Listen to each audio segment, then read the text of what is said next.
नमस्कार दोस्तों, स्वागत है आपका अपने YouTube चैनल सिविल एजुकेशन में। और दोस्तों यहाँ पे टोटल जो सिविल इंजीनियरिंग के प्रैक्टिकल नॉलेज के ऊपर सारी जानकारी आपको प्रोवाइड की जा रही है। आप कैसे साइट पे जब जाते हैं तो आपको डिजाइन कैसे करना है, शटरिंग वर्क का प्लान कैसे करना है, आप किसी मटेरियल का कंजम्पशन कैसे निकालते हैं, और जब आपको साइट पे कौन कौन सी चीजें आपको ध्यान देनी चाहिए जब आपको वर्क करना होता है, तो ये सारी चीजें आपको बताई जा रही हैं। दोस्तों आप हमारे प्ले लिस्ट में जाके देख सकते हैं या फिर चैनल पेज पे जाके देख सकते हैं कि किस तरह से वो वीडियो तैयार की गई हैं और आपके लिए कितनी वो फायदेमंद हो सकती हैं। ये इस तरह का आपको फायदा पहुंचाएगी दोस्तों कि जब आप साइट पे जाएंगे, जो खासकर फ्रेशर्स हैं या फिर जिन्होंने अभी अभी जॉब को ज्वाइन किया है या जो ज्वाइन करने वाले हैं, या बहुत सारे ऐसे बच्चे हैं जो कि अभी लास्ट ईयर में हैं और उनको कैंपस की तैयारी करनी है या फिर कैंपस हो जाता है, तो साइट पे जब जाते हैं तो कुछ कुछ चीजें आपको पता नहीं रहती हैं जो बिल्कुल फ्रेशर्स होते हैं। तो ये चैनल आपको इस तरह की नॉलेज प्रोवाइड कर रहा है दोस्तों कि जब आप साइट पे जाएं तो आपको कोई चीज नई ना लगे, भले आपने ऑन प्रैक्टिकल एक्सपीरियंस वर्क नहीं किया होगा, लेकिन ये जो जानकारी आपको मिलेगी इस चैनल के माध्यम से वो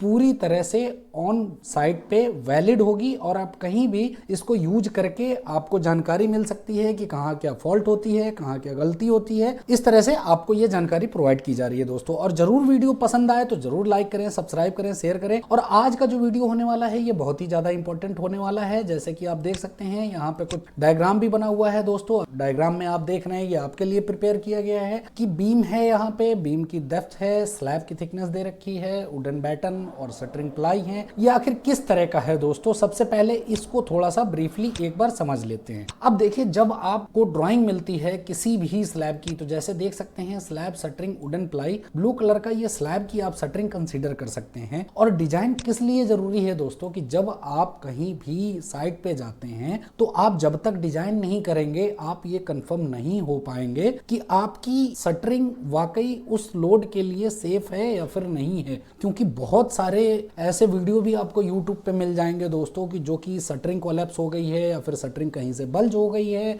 या बहुत माइनर जो गलतियां होती हैं, जैसे बीम कोई कास्ट आप करने जा रहे हैं, आपने डिजाइन किया नहीं है, ऐसे ही शटरिंग लगवा दी, तो हो सकता है कास्टिंग के बाद बीम का जो बॉटम शेप है वो थोड़ा सा कर्व टाइप का आ जाए। और ये जो इस तरह की गलतियां होती हैं, इनमें आपको बहुत बड़ा योगदान देना पड़ता है, समय का भी और पैसे का भी, और आपके वर्क को खराब करता है। तो आज की वीडियो में होने क्या वाला है दोस्तों कि जब आप किसी भी स्लैब की डिजाइन करने जाते हैं तो स्लैब का डिजाइन तो यहाँ देखा हुआ है दोस्तों आपने कि हमारे प्लेलिस्ट में पूरी स्लैब की एक सीरीज बनी हुई है, आप वहां जाके देख सकते हैं या चैनल पेज पे जाके देख सकते हैं। फिर आती है बीम की, बीम का डिजाइन कैसे करते हैं। बीम के डिजाइन के लिए भी प्लेलिस्ट बना हुआ है दोस्तों, जिसमें जो सॉफिट होता है, ये नीचे की जो प्लाई आप देख रहे हैं ये बीम का सबसे बॉटम फेस है जिसको सॉफिट कहते हैं। ये सॉफिट का प्लाई आपने डिजाइन कर लिया था। बैटन जो उसके मेकिंग करने थे वो कितने का था, 50 × 75 mm का था। एज 300 पे आपने इसका भी डिजाइन कर लिया है दोस्तों, आप जाके देख सकते हैं वहां पे। और इसके नीचे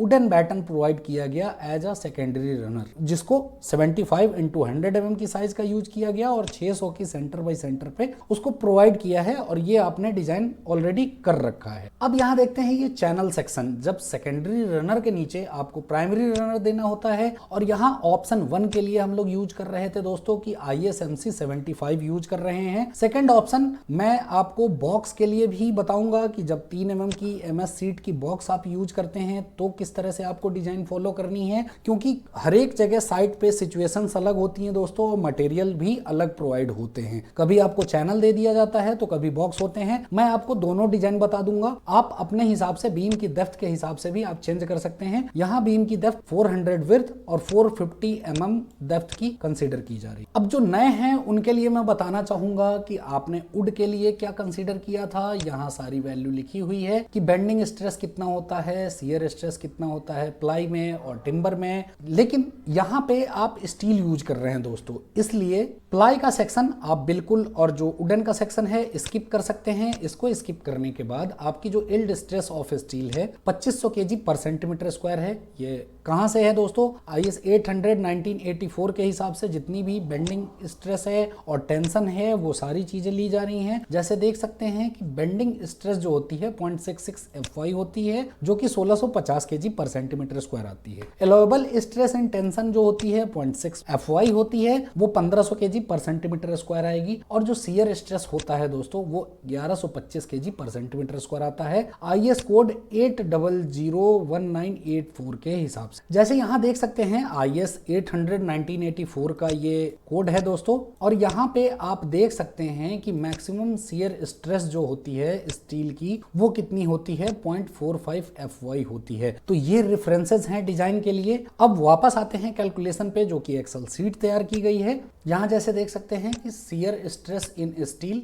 0.45 FY यहाँ कैलकुलेट की गई है। कोड भी है, क्लॉज भी लिखा हुआ है दोस्तों, यहाँ आप देख सकते हैं। जो नए हैं दोस्तों उनके लिए मैं थोड़ा सा लोड कैलकुलेशन बता देता हूँ। जिन्होंने पुराने हैं, पहले वीडियो देखे हुए हैं, वो जरूर वहां जान जाएंगे। यहाँ लोड कैलकुलेशन के लिए दोस्तों देख सकते हैं, load acting per metre square on slab, density of concrete and depth of beam into 1 यहाँ पे मीटर है दोस्तों। ये क्यों है कि जैसे जब आप स्लैब की डिजाइन निकालते थे तो उसमें स्लैब के पर मीटर स्क्वायर के कॉन्क्रीट के वॉल्यूम को आप कॉन्क्रीट डेंसिटी से मल्टीप्लाई कर देते थे, वो आपका लोड कैलकुलेशन आ जाता था। लेकिन बीम की कंडीशन में क्या होता है दोस्तों कि जब आप सॉफिट लेइंग करते हैं तो सॉफिट की विड्थ फिक्स होती है, इसलिए सॉफिट के पर मीटर की लेंथ पे जो लोड आता है with the reference of beam की डेप्थ से वही लोड कैलकुलेट किया जाता है। जैसे यहाँ देख सकते हैं 0.45 लिखा हुआ है, आपने क्या किया 0.45 का मल्टीप्लाई किया कंक्रीट की डेंसिटी से, जो कि 2500 है, जिसकी वैल्यू 1125 टन पर मीटर स्क्वायर आती है,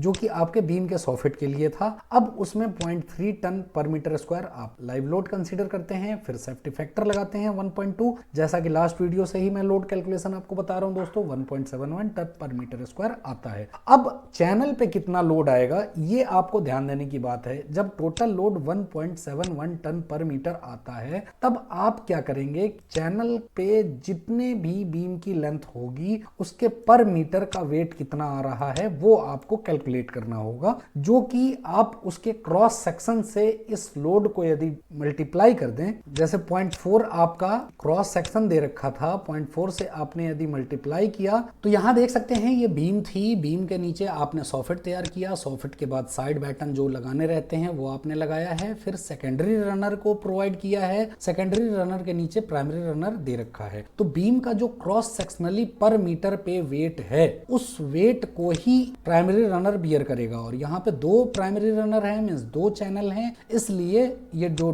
लोड आएगा वो डिवाइड हो जाएगा 2 से, तब आपकी पर प्राइमरी रनर का लोड बियरिंग कैपेसिटी पता चलेगी, वो भी यूडीएल में। इसलिए 1.71 में देखिए यहाँ पे 400 का मल्टीप्लाई कर दिया गया है, क्योंकि ऑलरेडी इसमें आपने डेप्थ कैलकुलेट कर रखी थी बीम की और विड्थ से अभी मल्टीप्लाई कर दिया, तो क्रॉस सेक्शनली पर मीटर पे कितना वेट आएगा, 0.342 टन पर मीटर आएगा। अब यहाँ दोस्तों ऑप्शन 2 थे, एक ऑप्शन 1 था ISMC 75 के लिए, एक बॉक्स के लिए। अब यहाँ मैंने बेंडिंग चेक भी बता रखा है दोस्तों और डिफ्लेक्शन चेक भी बता रखा है, वो आप लास्ट वीडियो में जाके देख सकते हैं। अब थोड़ी सी प्रॉपर्टी आपको देखनी होती है कि जब आप ISMC 75 यूज करते हैं तो सेक्शन मॉडुलस उसका कितना होता है, 20.3 सेंटीमीटर की पावर क्यूब होती है, cross section area 8.67 centimetre square होता है, और मोमेंट ऑफ इनर्शिया 76 सेंटीमीटर की पावर 4 होती है। और यहाँ जो स्पेसिंग कंसीडर की गई है प्राइमरी रनर की वो 1000 mm है। यहाँ जैसे देख सकते हैं कि ये जो प्राइमरी रनर लगा हुआ है इसके बीच में 1000 यहाँ पे हमने लिखा हुआ है दोस्तों, और लॉन्गिट्यूडनली जो है वो 1500 की कंसीडर की गई है। मींस यदि आपने सपोज चैनल प्रोवाइड किया, उसके नीचे आप जैक प्रोब का सपोर्ट देंगे पाइप का, वो पाइप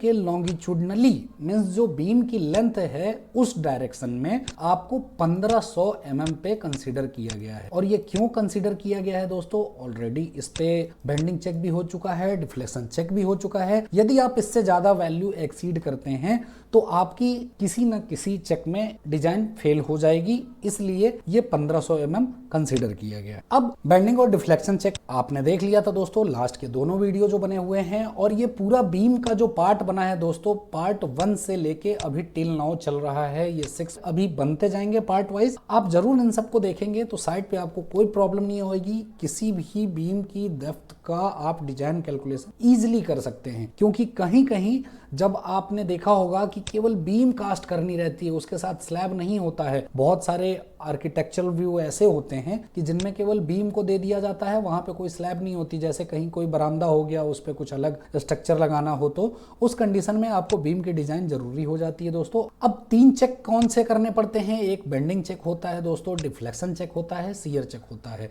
2 चेक हो चुके थे। शियर चेक में देखिए क्या कंसिडरेशन कैलकुलेट की जाती है। यहाँ पे आपको भी पता है कि जब सिंपली सपोर्टेड बीम रहती है उस पे यूडीएल लगता है तो WL/2 रिएक्शन आता है एक एंड पे, जो कि आपको शियर फोर्स आप उसको कह सकते हैं। अब शियर फोर्स WL/2 मींस 0.342 जो आपकी लोड आई थी उसमें L जो है वो 1500 mm कंसीडर की जाएगी। क्यों की जाएगी दोस्तों? अब मैं बताता हूं कि जब आप चैनल को लॉन्गिट्यूडनली प्रोवाइड कर देंगे, उसके नीचे जैक लगा देंगे, तो चैनल पे जो यूडीएल आएगा उसकी वजह से जो प्रॉप सपोर्ट हैं आपके, वो एक तरह के उसके रिएक्शन के वर्क करेंगे, और रिएक्शन का वर्क करते हुए ही आपको इस 1500 की लेंथ में आपको शियर फोर्स निकालना पड़ेगा। और शियर फोर्स क्यों निकालना पड़ेगा, इसका भी एक रीजन मैं आपको बताता हूं दोस्तों कि शियर होता क्या है एक्चुअली। कि आप किसी पे जब लोड देते हैं, किसी स्ट्रक्चर पे या पार्टिकल पे या फिर बीम पे आप कह सकते हैं, तो शियर की वजह से क्या होती है, क्रैकिंग आती है, और क्रैकिंग की वजह से उसमें शियर हो जाता है, मीन्स वो कटता है, फिर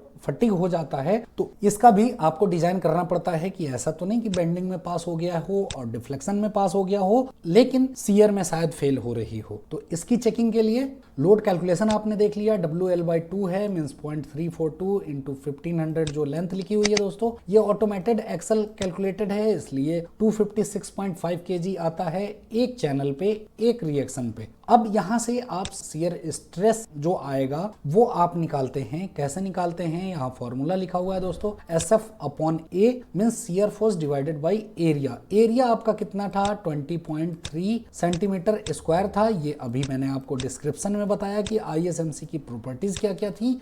उस एरिया से आपने डिवाइड किया तो 29.58 kg पर सेंटीमीटर स्क्वायर आया, जो कि आपकी शियर स्ट्रेस चैनल में डेवलप हो रही है। यहां जैसे देख सकते हैं दोस्तों H282 है, मींस ये जो शियर फोर्स निकाला है ये कैलकुलेट की गई है वैल्यू, और G237 मींस जो एरिया था ISMC 75 का, उसको यहाँ डिवाइड किया गया है। एक्सेल सीट है, जो कि आपको भी पता है कि एक्सेल सीट में कैलकुलेटेड वैल्यू ऑटोमेटेड आ जाती है कैलकुलेट करके। तो यहाँ 29.58 आपका शियर स्ट्रेस आया है। अब इसको कंपेयर आप किससे करेंगे कि जो कि स्टील में शियर स्ट्रेस जनरेट हो रहा है दोस्तों, जो IS कोड के हिसाब से मैंने आपको बताया 0.45 FY होता है, मीन्स 0.45 को आप यदि 2500 से मल्टीप्लाई करेंगे तो आपकी वैल्यू 1125 kg पर सेंटीमीटर स्क्वायर आएगी। और 1125 kg पर सेंटीमीटर स्क्वायर जो आपने design calculated shear stress generate हुआ है उससे कहीं ज्यादा है, इसलिए आप कह सकते हैं कि हेंस सेफ है। Shear stress in primary runner ISMC 75 is less than allowable shear stress, means इससे ये वैल्यू कम है। Hence provide ISMC 75 as primary runner 1000 centre by centre on U jack longitudinally at 1500 mm centre by centre. Means जो longitudinally आप provide कर रहे हैं वो 1500 की स्पेसिंग पे प्रोवाइड करेंगे, मींस जो प्रॉप जैक आपका आएगा, और क्रॉस सेक्शनली आप 1000 mm की डिस्टेंस पे प्रोवाइड करेंगे। तो इस तरह से आपने देखा दोस्तों कि डिजाइन कैलकुलेशन किस तरह से की जाती है। और मैक्सिमम क्या होता है दोस्तों कि शियर चेक नहीं किया जाता है, क्योंकि ये इतनी लीस्ट वैल्यू है। आप देख सकते हैं 1125 और 29 का लगभग 2.5% की वैल्यू आती है, जो कि आप यहाँ देख सकते हैं बहुत लीस्ट है, इसलिए शियर चेक नहीं होता है दोस्तों। लेकिन मैं आपको बता रहा हूँ कि आपकी नॉलेज के लिए कि कैसे करते हैं या फिर क्यों किया जाता है। अब दोस्तों इस वीडियो में इतना ही। नेक्स्ट जो वीडियो होगी वो बॉक्स सेक्शन के लिए मैं लेके आऊंगा, क्योंकि ISMC प्राइमरी रनर के तीनों चेक हो चुके हैं और आपने देख लिया कि जो आपकी कंसिडरेशन थी 1000 mm सेंटर बाई सेंटर और 1500 की प्रॉप पे वो पास है और आपकी डिजाइन फेल नहीं हो रही है। तो अब मुझे विदा दीजिए दोस्तों, इस वीडियो में इतना ही। मिलते हैं नेक्स्ट वीडियो में। आपका बहुत बहुत धन्यवाद इस वीडियो में बने रहने के लिए।